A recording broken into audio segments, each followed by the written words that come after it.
अभी 7 जून को आरबीआई ने अपनी रेपो रेट कम की थी और जैसे ही रेपो रेट कम की, न्यूज चैनल में, मीडिया में, अखबारों में आ गया लोन सस्ते होंगे, लोन सस्ते होंगे, मार्केट में पैसा आएगा, लोन लो, होम लोन सस्ता हो जाएगा, कार लोन सस्ता हो जाएगा, पर्सनल लोन सस्ता हो जाएगा।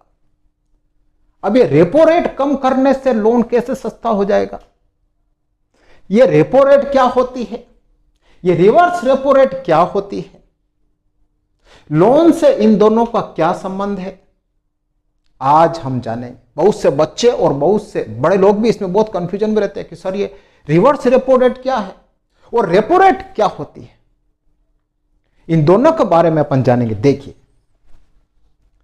इस चित्र के माध्यम से हम जानेंगे कि रिवर्स रेपो रेट क्या होती है और रेपो रेट क्या होती है। ये देखिए, ये है आरबीआई। आरबीआई के बारे में आप जानते हो, reserve bank of India, Bharat का सबसे बड़ा बैंक। यूं कह सकते हैं कि गवर्नमेंट और प्राइवेट बैंकों का बॉस है, बॉस। इन सब के ऊपर होता है आरबीआई। जब आरबीआई का डंडा चलता है ना, अच्छे अच्छे बैंक हिल जाते हैं। आरबीआई ही किसी नए बैंक को लाइसेंस देता है और आरबीआई ही अगर कोई बैंक गड़बड़ी करता है तो उसका लाइसेंस रद्द कर देता है। इन सारे बैंकों को, गवर्नमेंट और प्राइवेट बैंकों को, आरबीआई के दिशा निर्देशानुसार चलना होता। यह आरबीआई से अलग नहीं चल सकते। अब देखिए, अगर आरबीआई बैंकों को पैसा देता है ब्याज पर तो वो होती है रेपो रेट। मान लो आरबीआई ने किसी बैंक को 100 करोड़ दिए ब्याज पर, तो वो क्या होती है? Repo rate. और फिर यही बैंक किसको ब्याज पर देंगे? जनता को देंगे। तो ऑब्वियसली अगर बैंकों को आरबीआई से सस्ती रेट पर पैसा मिलेगा तो बैंक भी सस्ती रेट पर कस्टमर को देंगे।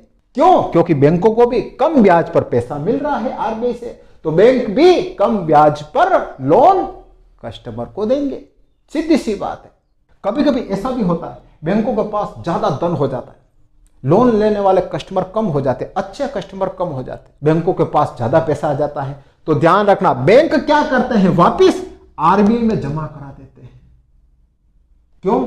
क्योंकि आरबीआई उनको क्या करता है? ब्याज देता है उस पैसे के ऊपर। जैसे 100 करोड़ किसी बैंक ने आरबीआई के पास जमा कराए, तो उस 100 करोड़ पर जो इंटरेस्ट रेट मिलेगी उसको रिवर्स रेपो रेट कहते हैं।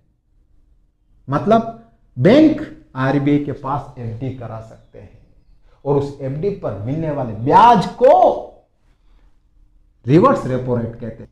और अगर बैंक कितनी रेट पर आरबीआई से पैसा लेते हैं उसको रेपो रेट कहते हैं।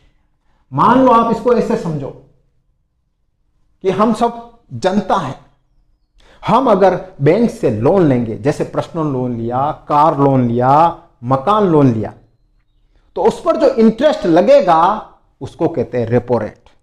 और अगर हमने लोन नहीं लिया, हमने मान लो 1 करोड़ की बैंक में एफडी करा दी, तो उस एफडी पर जो इंटरेस्ट मिलेगा उसको क्या कहते हैं? रिवर्स रेपो रेट कहते हैं। सबसे आसान भाषा।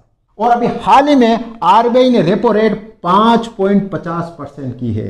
पहले 6% थी, इसको 0.50% घटाया गया है।